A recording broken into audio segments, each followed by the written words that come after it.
నియోజకవర్గ పరిశీలకులు సప్పిడి వెంకటరామ గారిని వేదిక ప్రార్థనగా కోరుతున్నాం. వేదిక రావాల్సిందిగా కోరుతున్నాం. అలాగే చెప్పి శ్రీని గారిని వేదిక రావాల్సిందిగా కోరుతున్నాం. చెప్పాను.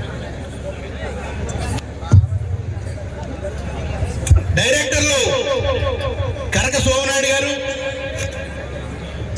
డైరెక్టర్ ఏడి సత్యనారాయణ గారు, డైరెక్టర్ ఏడి సత్యనారాయణ గారు,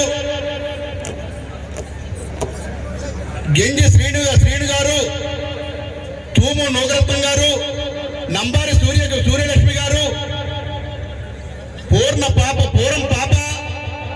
పిర్ల లక్ష్మి, దమ్ము అప్పారావు గారు, కర్రి బాబురావు గారు, ప్రసాద్ గణేష్ గారు, రమాకుమార్ గారిని, అలాగే వైభవని వెంకటరమణ గారిని, నరసింహమూర్తి గారిని వేదిక రాష్ట్రంగా కూర్చున్నాను.